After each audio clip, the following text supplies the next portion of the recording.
The general election 13th is just 2 weeks away, and there has been a never-seen-before jump in the number of new voters. There are 2.9 million new voters, making up 22% of Malaysians who are going to be casting their votes. Now, we can only assume that the majority of these new voters are young adults who are more aware and more educated about our political climate. So here with us today for our GE13 Showdown, we have Jeremy and Sham, our young adults, to share with us what they want when it comes to casting their votes on the 5th of May. So, Jeremy, I understand that this is your first time voting. Yes, it is. And you are 29 this year, which means that you were eligible before in 2008. Yes. So, election. what made you decide that this time you're going to step in and vote? I do believe that I think what has happened is I've grown a little older, and also there's also been a greater amount of information regarding the political scenario, the country's situation, so to speak, and then you think to yourself, you know what, I have this right,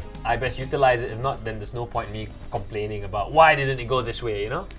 Speaking of complaints, I mean, Sham, you write for Rage, right? So when it comes to complaints, do you hear a lot of your friends complaining about the country and what they don't like about the country? Yes, of course, everybody complains, and the funny part is most of them, they're not even registered voters. that is the saddest part. I mean, they are not exercising their rights, and yet they're complaining. So for registered voters like myself, we're disappointed, and we're also annoyed because they're not doing anything about it, and yet they're complaining. So that's the biggest question: why complain when you're not even like taking charge of how the country should be run? Do you hear this saying, "Oh, you know, it's only one vote; it won't change anything. Even if I vote, it won't change anything"? Do your friends say that?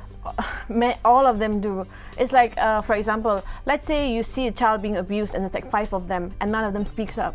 Are you going to say, oh, one voice is not going to matter? It's the same thing as the country. You can't just say that one voice is not going to matter, because one voice will become 2 voices, then it'll become 3 voices, and then it'll eventually just become the whole nation fighting for what they believe is right. Okay. And you know, now young adults, you know, information technology, we have access to the internet, we read so much more. You say that you're now more informed, hence that's why you want to exercise your right to vote, right? Do you think that what we know about the political situation in Malaysia is informed knowledge? I think at the end of the day, it's information to begin with. Information on its very own has no value, whether it's right or wrong. You make that decision, whether it's with your newspapers, your TV, or your radio. What happens is it all comes through a certain kind of filter.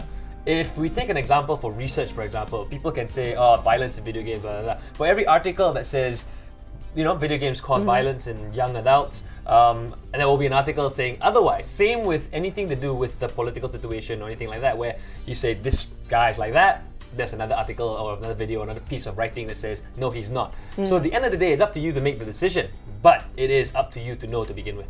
Now with the political parties, right, there are so many things that are being said and a lot of promises being made. Are you guys happy with the promises being made? Do you believe in them?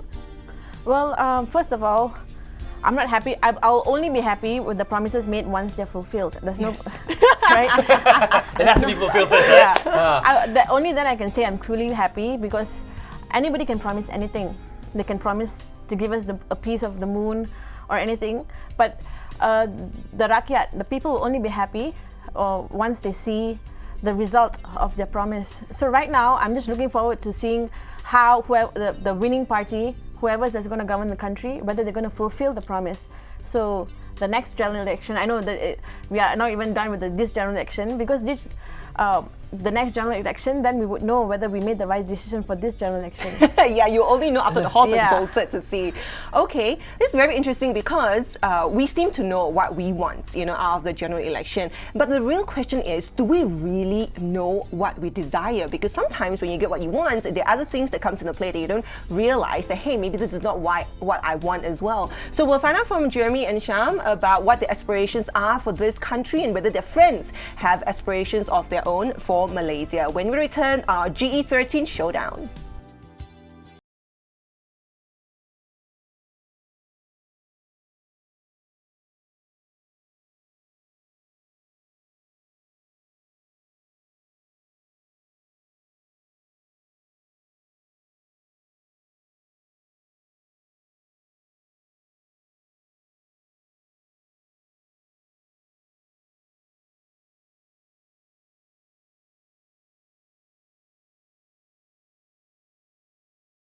I'm Xandria Ooi, and this is the GE13 Showdown, and Sham and Jeremy are brave enough to tell us what the aspirations are for this country. Now, on social media, everybody is saying what they want, for this coming election on the 5th of May. What do you guys want when you cast your vote? Do you have any particular demands?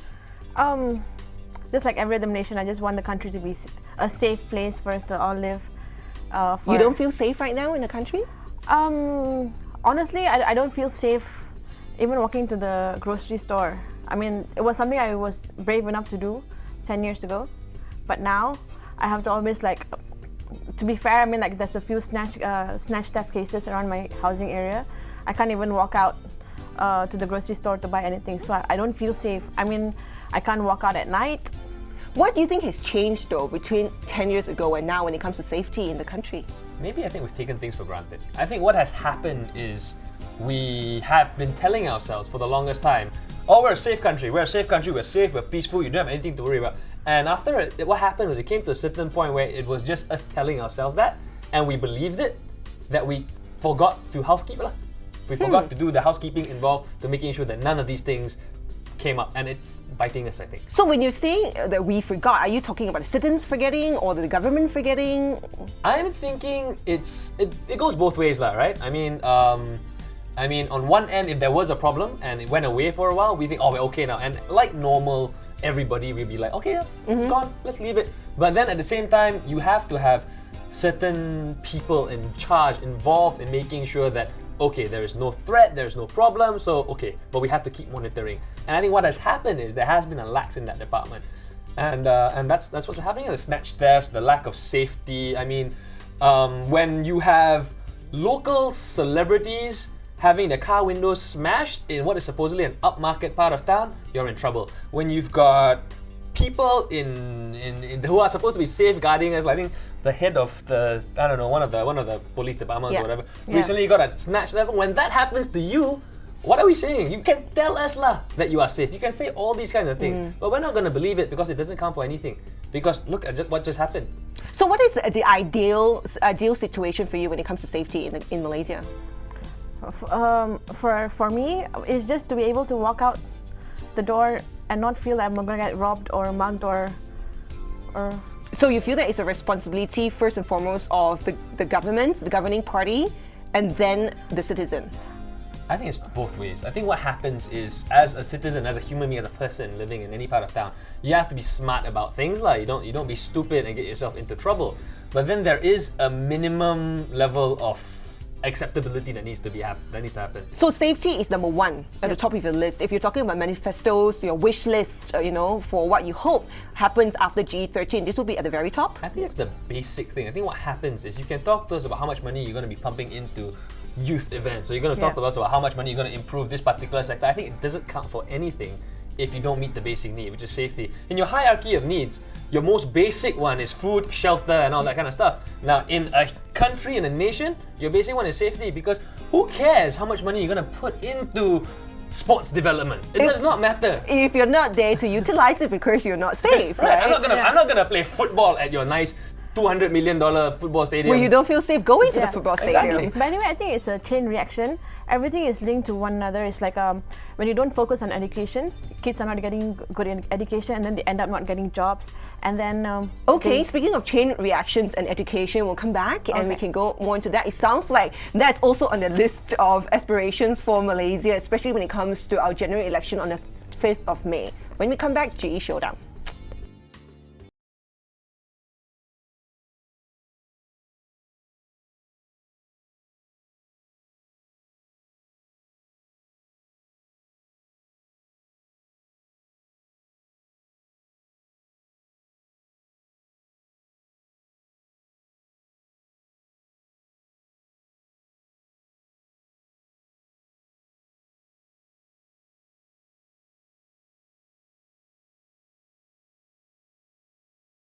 The GE13 Showdown, there is an unprecedented jump in the number of new voters, and we can only assume that the number of new voters, the majority of them are young adults who are feeling more informed, especially with social media, and they want to exercise their right to vote. Now, we were just saying that safety is at the top of the list, and you were saying that education is something that you feel very strongly about as well. Yes, I think education is the basis for everything.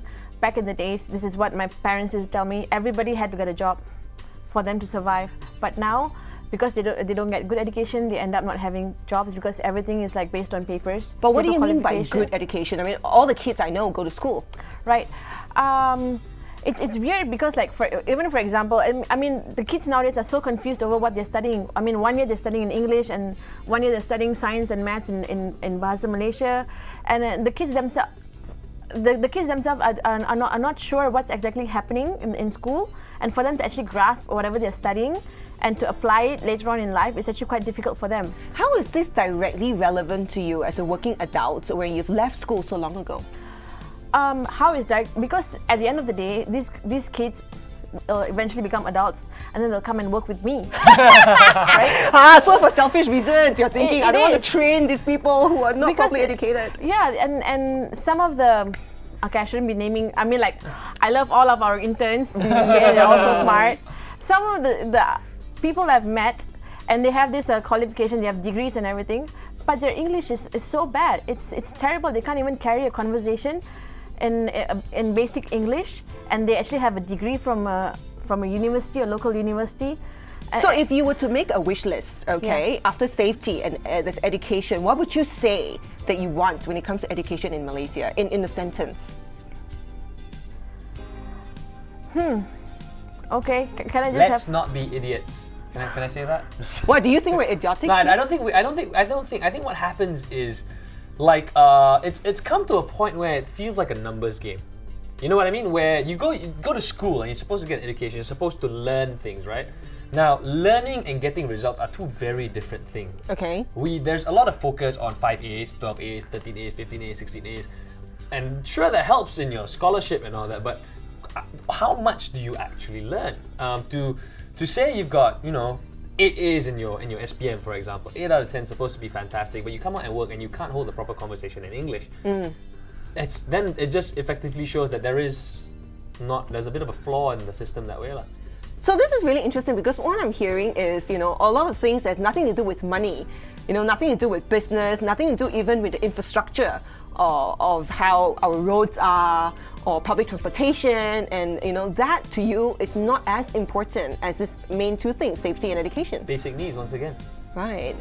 We can't go to your we can't go to your businesses or the equality and how businesses are started up or your infrastructure of the road. You can't do any of that without the fundamentals, your building blocks for your nation, your general the safety. young people who are actually supposed to do the infrastructure and whatnot, if they are not getting the good education, the education that they need, how are they going to help us build the building? I'm not going to step into the building, it's going to collapse anytime. That makes perfect sense. Okay, Yeah. I'm really curious. Now, this is what you both think, right? Do you think your friends feel the same?